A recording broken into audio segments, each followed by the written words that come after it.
Hello friends, आप सभी का स्वागत है आपके अपने यूट्यूब चैनल स्टडी आले पर। आज हम सीटेट एग्ज़ाम जुलाई की प्रिपरेशन करवाएंगे, जहां पे जो जिसका हिंदी है, हिंदी उसके लिए हम 30 प्रश्न लेकर आए हैं। यह है प्रैक्टिस सेट 1 और हमने सीडीपी की प्रैक्टिस सेट करवा दी है। आप लोग देख लीजिए जाके।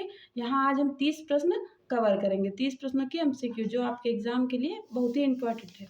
तो चलिए देखेंगे। जहाँ जैसा कि यहाँ पे निर्देश दिया गया है कि प्रश्न संख्या 1 से 6 तक देखेंगे। कविता की पंक्तियां पढ़कर निम्नलिखित प्रश्नों में सबसे उचित विकल्प चुनिए। तो यहाँ कविता दी गई है कि जग जीवन में जो चिर महान सौंदर्यपूर्ण और सत्य प्राण, मैं उसका प्रेमी बनूं नाथ, जिससे मानो हित हो समान, मिल जावे जिसमें अखिल व्यक्ति, मैं वह प्रकाश बन सकूं नाथ, जिससे जीवन में मिले शक्ति, छूटे भय संशय अंधभक्ति। तो देखिए, यहाँ से पूछा जा सकता है किसने लिखा। तो ये सुमित्रा नंदन पंत जी द्वारा रचित है कविता। तो चलिए इस पे आधारित हम प्रश्न करेंगे। कितने से कितने? 1 से 6 नंबर तक प्रश्न देखेंगे। तो चलिए पहला प्रश्न देखेंगे कि कवि ने चिर महान किसे कहा है। चिर महान किसे कहा है? ऑप्शन ए ईश्वर को, बी जो सत्य और सुंदर से संपूर्ण हो, सी शक्ति को, डी मानव को। तो राइट आंसर क्या हो जाएगा? डी। क्या हो जाएगा? डी, मानव को हो जाएगा। चलिए हम देखेंगे प्रश्न नंबर 2 कि कवि कैसा प्रकाश बनना चाहता है। ए अंधकार दूर हो जाए, बी जो जीने की शक्ति देता है, सी जिसमें मनुष्य सभी भेदभाव बुलाकर एक हो जाते हैं, और डी जिससे सब तरफ उजाला हो जाए। तो दूसरे का राइट आंसर क्या हो जाएगा? सी हो जाएगा, जिसमें मनुष्य या मानव सभी भेदभाव बुलाकर एक हो जाए। कवि ऐसा चाहता है। तो हम प्रश्न नंबर 3 देखेंगे कि कवि ने अखिल व्यक्ति का प्रयोग क्यों किया है। अखिल व्यक्ति का प्रयोग क्यों किया है? ऑप्शन ए है कि कवि अमीर लोगों की बात करना चाहता है, बी कवि भारत के व्यक्तियों की ओर संकेत करना चाहता है, सी कवि सांसारिक बात करना चाहता है, डी कवि समस्त विश्व के व्यक्तियों की बात करना चाहता है। तो राइट आंसर क्या हो जाएगा? तीसरे का डी हो जाएगा, कवि समस्त विश्व के व्यक्तियों की बात करना चाहता है। हम देखेंगे प्रश्न नंबर 4, और जो कि हमको प्रश्न नंबर 6 तक देखना है इस कविता से।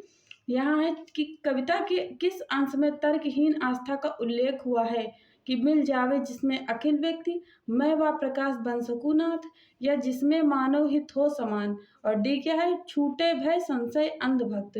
तो चौथे का राइट आंसर क्या हो जाएगा? डी। यहाँ यह राइट आंसर हो जाएगा छूटे भय संशय अंधभक्ति।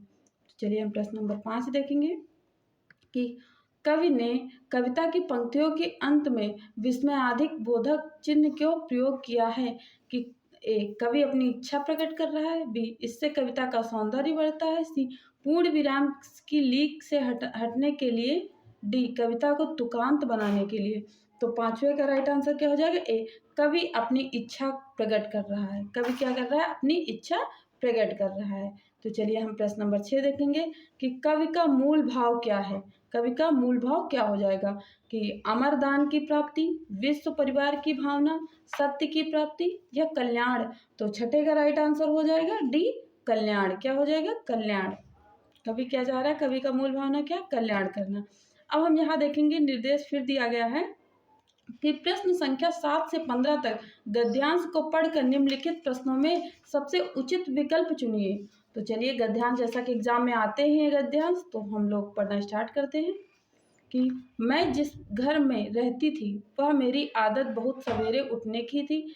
एक दिन उतने सवेरे एक छोटा बच्चा जो शायद 1.5 साल से कम का होगा मेरे कमरे में आया। मैंने सोचा कि यह शायद भूखा होगा और उससे पूछा कि वह कुछ खाना चाहता है। उसने उत्तर दिया, कीड़े। मैंने आश्चर्य से कहा, कीड़े?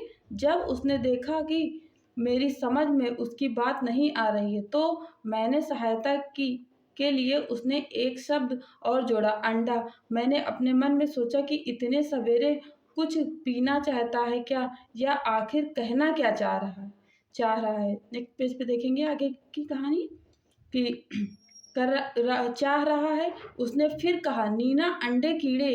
अब मुझे पूरी बात समझ में आ गई। एक दिन पहले उसकी बहन नीना कागज पर अंडे की शक्ल बनाकर उसमें रंग भर रही थी। इस बच्चे की इच्छा थी कि वह भी रंग भरे, पर नीना ने उसे गुस्से में आकर भगा दिया। उसने नीना का विरोध नहीं किया और बड़े धैर्य और लगन से के साथ मौके का इंतजार करता रहा। मैंने उसे क्रेयॉन का रंग दे दिया और उसका चेहरा खुशी से दमक उठा। उससे उससे अंडे के आकार की रेखा नहीं खींची गई तो मैंने उसके लिए चित्र बना दिया। फिर उसने अपने टेढ़ी-मेढ़ी लकीरों से उसमें रंग भरना शुरू कर दिया। उसकी बहन सीधी रेखाओं में रंग भरती थी और उसने कीड़े की तरह लहरदार रेखाओं में रंग भरा। तो ये जो है पैराग्राफ किसने लिखा है? तो ये मारिया मोंटेसरी का है। किसका है? तो मारिया मोंटेसरी का है। तो इस पर हम आधारित प्रश्न देखेंगे, प्रश्न नंबर 7 से 15 तक। तो चलिए पहला प्रश्न हो जाएगा इस गद्यांश पर आधारित। देखिए आपको एक कविता मिली है, अब आपको एक गद्यांश मिला है। तो ऐसे ही एग्जाम में क्वेश्चन आते हैं। तो 7वां नंबर प्रश्न हो जाएगा कि बच्चे ने कीड़े के बाद अंडा, नीना, अंडे, कीड़े शब्द का प्रयोग क्यों किया? क्योंकि वह रंग भरने की बात बताना चाहता था, वह अंडे बनाना चाहता था, वह कागज और क्रेयॉन चाहता था, वह जान गया था कि लेखिका उसकी बात समझ नहीं पाई। तो इसमें से राइट आंसर क्या हो जाएगा? डी हो जाएगा। क्या हो जाएगा? डी। आगे हम देखेंगे कि अनुच्छेद यानी जो पैराग्राफ दिया गया है इससे पता चलता है कि 1.5 साल के बच्चे कागज चाहते हैं, संप्रेषण के लिए कथ्य के मुख्य शब्दों का प्रयोग करते हैं, रंग चाहते हैं या तस्वीरें चाहते हैं। तो 8वें का राइट आंसर डी हो जाएगा। क्या चाहेंगे? तस्वीरें। जो छोटे बच्चे होते हैं उन्हें क्या चाहिए? उन्हें हम अगर सिखा रहे हैं, कोई कुछ भी चीज़ें सिखा रहे हैं तो उनके लिए तस्वीर या चित्र लाएंगे। जैसे सेब बताना तो हम सेब लिखेंगे नहीं, सेब का चित्र दिखाएंगे। तो प्रश्न नंबर 9 देखेंगे कि टेढ़ी मेढ़ी लकीरों को कीड़े कहना इस ओर संकेत करता है कि बच्चा, आगे ऑप्शन है, हर हालत में अपनी बात कह देता, लकीरों को कीड़ा मानता, टेढ़ी मेढ़ी लकीरें ही बना सकता था। और ऑप्शन डी क्या है? 2 अलग चीज़ों में आकृति के आधार पर समानता खोज लेता है। तो 9 का राइट आंसर क्या हो जाएगा? डी हो जाएगा। क्या हो जाएगा? डी हो जाएगा। फ्रेंड्स अगर मेरी वीडियो आपको अच्छी लग रही हो तो चैनल को सब्सक्राइब करना ना भूलिए, क्योंकि हम एग्ज़ाम तक आपके साथ, आपकी मेहनत के साथ हम मेहनत कर रहे हैं। तो इसलिए वीडियो को लाइक ज़रूर करिए और चैनल को सब्सक्राइब करना भी ना भूलिए। हम प्रश्न नंबर 10 देखेंगे कि 1.5 साल का बच्चा अंडा नहीं बना पाया, यह बात किस ओर संकेत करती है? कि बच्चा चित्र बनाने में सक्षम नहीं है, बी बच्चे ने अंडा देखा नहीं इसलिए वह अंडा नहीं बना पाया, सी उसका अभी अपने हस्त संचालन की गति और दिशा पर नियंत्रण नहीं हो पाया, डी बच्चा अंडा नहीं बना सकता है, बच्चा अंडा नहीं बना सकता है। तो राइट आंसर क्या हो जाएगा? सी हो जाएगा। क्या हो जाएगा फ्रेंड्स? सी हो जाएगा। हम देखेंगे 11 नंबर प्रश्न कि रेखाओं को बच्चे ने कीड़े कहा, बच्चा वृत्त को क्या कह सकता है? तो चूड़ी, छतरी, पेड़, चम्मच। तो आप लोग यहाँ जानिए, रेखा यानी रेखा मतलब सीधी रेखा, इसको क्या बोल दिया था? कीड़ा। तो यहाँ पूछा गया बच्चा वृत्त, यानी वृत्त क्या होता है? गोला। वृत्त को क्या कह सकता है? चूड़ी, छतरी, पेड़, चम्मच। तो क्या ये गोल होता है चम्मच? नहीं। पेड़, छतरी, चूड़ी, इसमें से गोल एकदम कैसा होगा? वृत्त जैसा। तो आप लोग बताइए ऑप्शन क्या हो सकता है? चूड़ी कहेगा। क्या कहेगा? चूड़ी। चलिए हम देखेंगे प्रश्न नंबर 12 नंबर क्या कह रहा है कि उतने सवेरे पद में, उतने सवेरे इस पद में उतने शब्द किस ओर संकेत करता है? कि बहुत सवेरे की ओर, सवेरे का वह समय जितने बजे लेखिका को उठने की आदत है, या बहुत जल्दी सवेरे की ओर। तो इसका राइट आंसर क्या हो जाएगा? 12 का राइट आंसर बी हो जाएगा। क्या हो जाएगा? बी राइट आंसर हो जाएगा। 13 नंबर देखेंगे कि अनुच्छेद यानी पैराग्राफ में मिश्रित वाक्य का उदाहरण है, यह आखिर कहना क्या चाह रहा है? अब मुझे पूरी बात समझ में आई। सी हो जाएगा कि मैंने आश्चर्य से कहा कीड़ी, उसने नीना का विरोध नहीं किया और धैर्य और लगन के साथ मौके का इंतजार करता रहा। तो राइट आंसर क्या हो जाएगा 13 का? सी हो जाएगा। मैंने आश्चर्य से कहा कीड़े, तो यही राइट आंसर हो जाएगा। चलिए, उसका चेहरा खुशी से दमक उठा, वाक्य में रेखांकित अंश के स्थान पर कौन सा मुहावरा आएगा? खुश हो गया, खुशी से फूला ना समाया, गदगद हो गया, खिल उठा। 14 का राइट आंसर हो जाएगा डी, खिल उठा। क्या हो गया? खिल। देखिए यहाँ से मुहावरा पूछ लिया गया, पैराग्राफ देकर मुहावरा पूछ लिया गया। तो आपको पर्यायवाची भी पूछी जा सकती है, इसलिए आप लोग सब तरीके से तैयार कर लीजिए। इतने सवेरे कुछ पीना चाहता है क्या?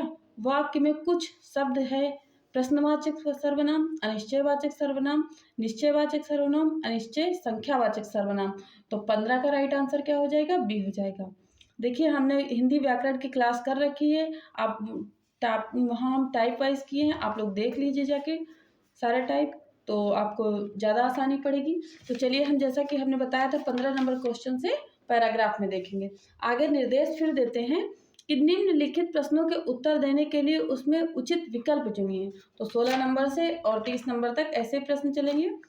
तो भाषा सीखने में जो त्रुटियां होती हैं, ऑप्शन के अनुसार आंसर जाएगा कि उन्हें कठोरता से लेना चाहिए, उन्हें जल्दी से दूर किया जाना चाहिए, या वे बच्चों की त्रुटियां की ओर संकेत करती है, वे सीखने की प्रक्रिया और स्वाभाविक हिस्सा होती है जो समय के साथ दूर होने लगती है।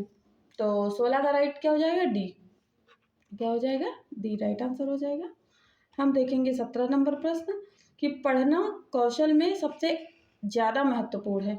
शब्दों वाक्यों को शुद्ध रूप से उच्चारित करना, केवल अक्षर पहचानना, तेज गति से पढ़ना, संदर्भ अनुसार अर्थ ग्रहण करना। तो 17 का राइट आंसर डी, संदर्भ अनुसार अर्थ को ग्रहण करना ही पढ़ना कौशल अच्छा है। सुलेखा ने पाठ को पढ़ते हुए जीवन को जिंदगी पढ़ा।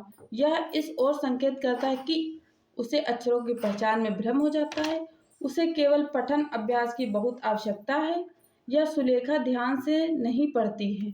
और डी ऑप्शन क्या है? वह अक्षर पहचान की बजाय अर्थ को समझते हुए पढ़ रही है। तो राइट आंसर क्या हो जाएगा?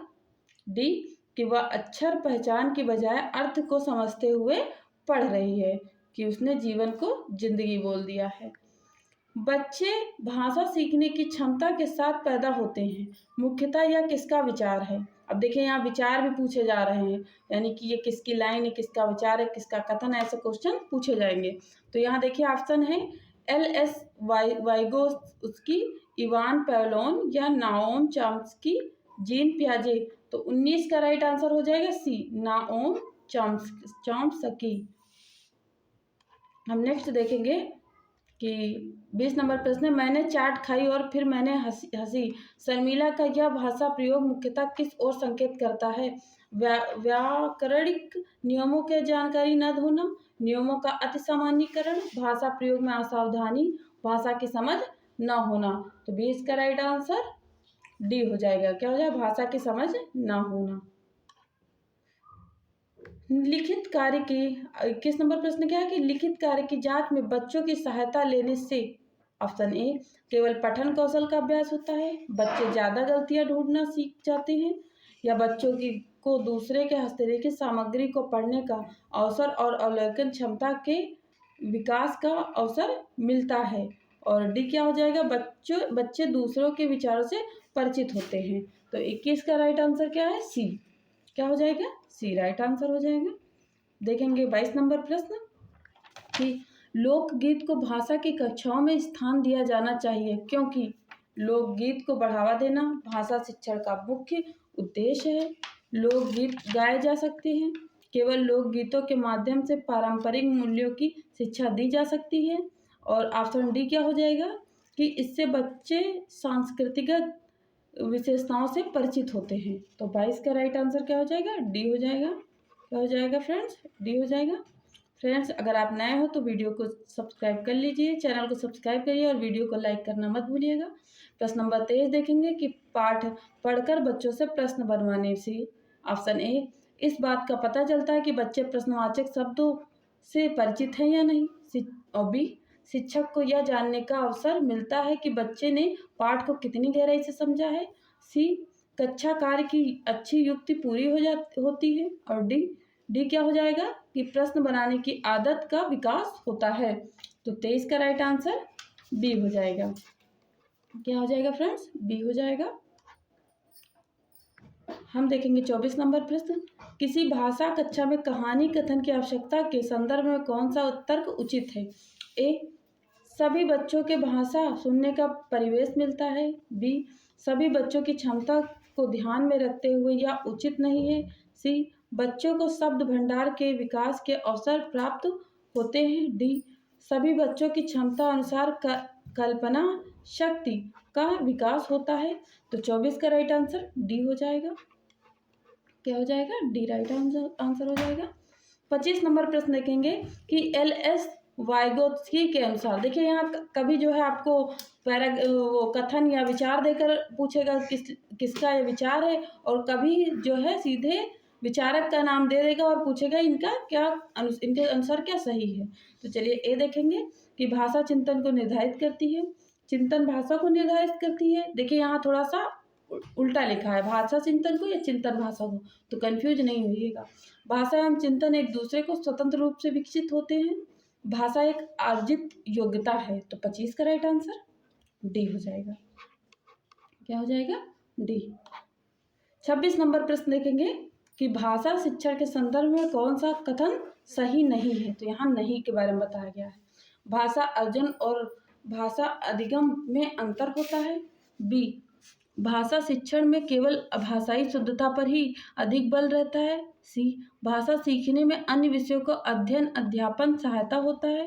डी, समृद्ध भाषा और परिवेश भाषा को अर्जित करने में सहायता होता है। तो 26 का राइट क्या हो जाएगा? बी हो जाएगा। क्या हो जाएगा? बी राइट हो जाएगा।